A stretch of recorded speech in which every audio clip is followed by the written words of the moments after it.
What's going on, guys? My name is Consider, and today we are back in automation and later BeamNG yet again. I'm actually really enjoying making these videos, so I hope that you're enjoying watching them because I have made way more than I probably should have. Anyway, I'm thinking we're gonna try and like recreate a Crown Vic, actually. Not like recreate it, you know, but like make a better police cruiser. That's a good idea. Make a better police cruiser. So it's gonna need to be pretty standard then. Nothing too expensive, too crazy, but it'll need to be fast. So I'm thinking like V8, 5-liter V8. This is 1992, by the way. So this is gonna be a little ahead of its time, probably.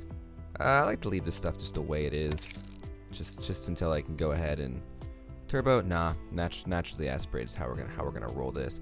We will do injection. We'll do single points, standard, and this thing's gonna run on regular. We'll leave this stuff for now and see where we're at. Okay, headers. Let's go tubular. Dual exhaust would probably be good. We'll get a little more size out of it. 4-inch. Let's do a two-way. Baffled and straight through. Okay.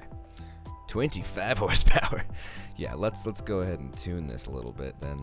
278. I don't want to get too close to race there. Aspiration, yeah, that's fine. That's fine. That's fine.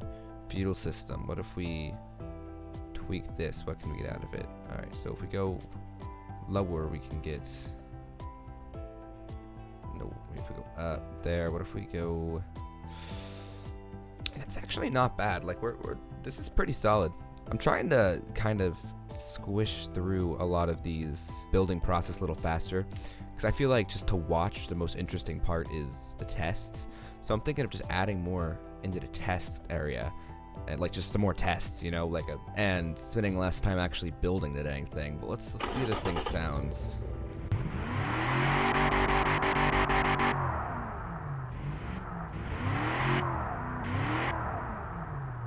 Not bad. Not bad. This is actually... These are some pretty good readings. I've made a good engine today. Okay, now let's build this thing. I mean, it doesn't have to be pretty. No one expects it to be pretty. That's not terrible. I mean, this thing is very clearly a knockoff Crown Victoria. What are these? Oh god, that's gonna be a intense looking police car if I were to go with those. Yes. Wow. I've basically made a Saturn. I feel like the black hood is just absolutely disgusting, not gonna lie. It doesn't look good at all. I don't know what I was thinking with that. Thinking maybe if I just pull this... Is that all I could do there? Just that and that. I like how I just like changed something by 1/4 of an inch. I'm like, nah. That was the difference. Now it looks terrible. These are just gonna look awful, I feel, but I'm oh god. I take it back. Now I've made a Saturn. Alright, that looks good enough, I guess. I mean, it kinda looks awful, but I mean, there's not really a whole lot else I have as an option to do. It looks like it's just been caught in disbelief. Like, I can't believe this is the grill you're going with. Oh god, it's an Acura. No. That makes it look slightly less accurate, but like, it still now just looks like an Acura. Elite.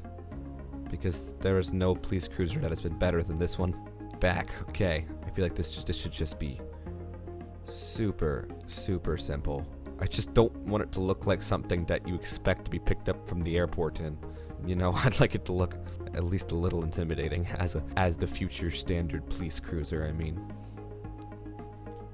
And if we put this one here... Well, that one's so much better. We should just go with that one overall. That looks terrible. Oh my god. Let's just start over. How about this one? Will this one sit around here like normal? That'll do. Perfect. Now we will truly be taken seriously. Yes, it is turning into an actual police cruiser. Nobody saw it coming, but it's actually working. Yes. We're getting my push bar. Perfect. The police cruiser's coming together. Alright, that's good, I guess. I mean, there's not really anything else to do, so yeah, let's go for it.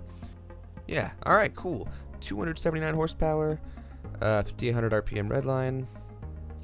We could actually probably just bring that.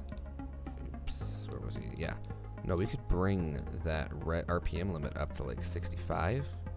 Yeah, we got a little more out of it without really risking anything. Yeah, we should 0.01 in the exhaust. Yeah.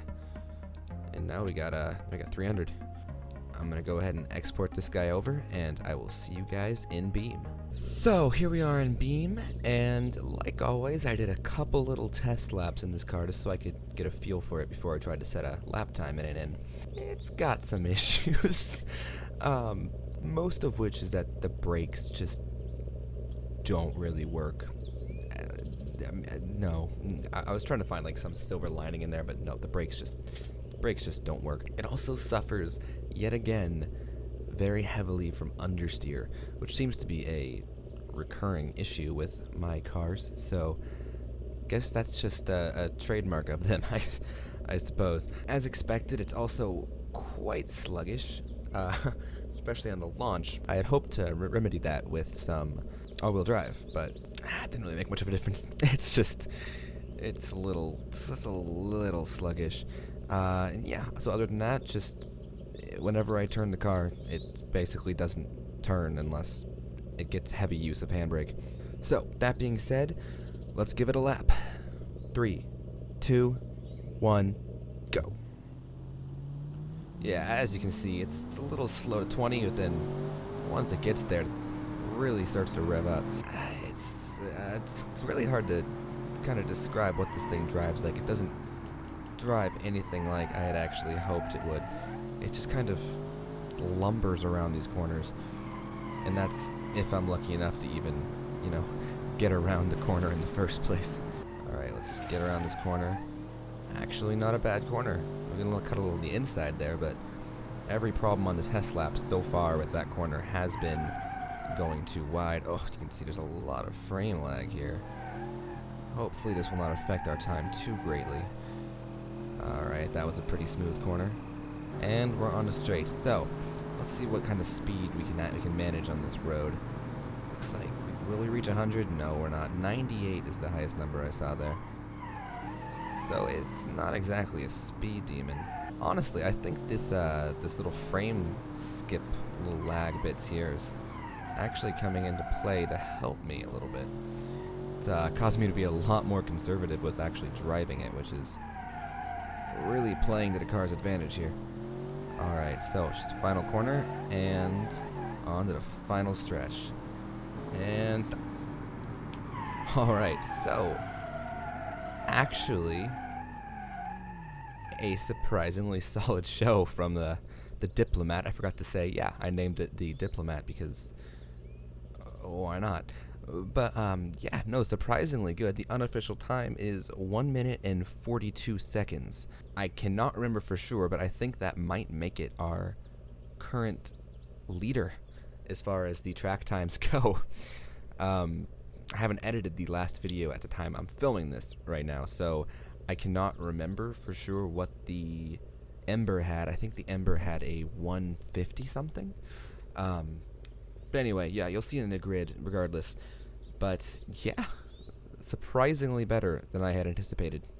So I got a little bit carried away in the in automation earlier, and I created this as well. This is the Diplomat GT. So unlike the police cruiser version of the Diplomat, this is turbocharged. It's putting out a little over 450 horsepower, I believe. It's got a nice wing on the back there that pretty much does nothing. It's got quad exhaust. It's got a little more badging, and obviously lacking the police lights, and quite a bit more vents all around. But this thing has a differently tuned suspension, so it handles a little differently. On the test laps, I'm a little convinced to say it handles better. Not substantially, mind you, but just a little bit better nonetheless.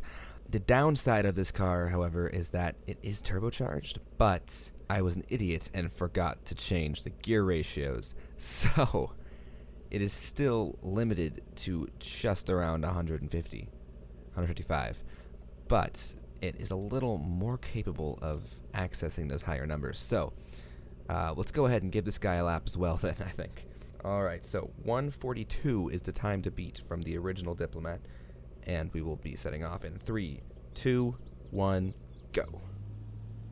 So just about equally sluggish to get off the start there, but just like its brother, it does kick off very quickly. And just weasel our way through here. Excellent. So braking on this car is substantially better than the police cruiser Diplomat. However, with the frames being the way they are, I'm not looking to take any risks, so we're just gonna slowly just have our way around that corner. Coming up to here, this has been the trouble spot for both of these cars. And this is gonna be another trouble spot again. Can we hopefully not lose too much time there? As these are cars that are being built by me, the purpose of the lap is not just to see how fast it can go, but also how well it goes around the track, meaning little issues like that are not going to be recounted. Those are going to count in the final time, because that is part of how the car drives and therefore part of its overall ability to get around the track quickly. Sort of brakes being an issue can substantially cause problems. A little handbrake so don't go off. And easing up around here. And the final stretch. Will we beat the time? And stop. 1:41. Wow. You know, from having an extra 150 horsepower or so, this did not perform as drastically better as I had expected it would. It did handle itself a little better, but I think that little issue on the sandbank back there might have sealed its fate. Definitely lost some time that it otherwise could have handled much more efficiently. That being said, the current standings are as displayed on the screen right now. The numbers are just too much for me to remember all at once, so I cannot read them off right now. Anyway, I hope you guys enjoyed this video. If you did, please leave a like, comment, subscribe. Feel free to suggest any ideas you have for future vehicles that you would like to see designed and tested. Anyway, yet again, I hope you enjoyed the video, and I will see you guys in the next one.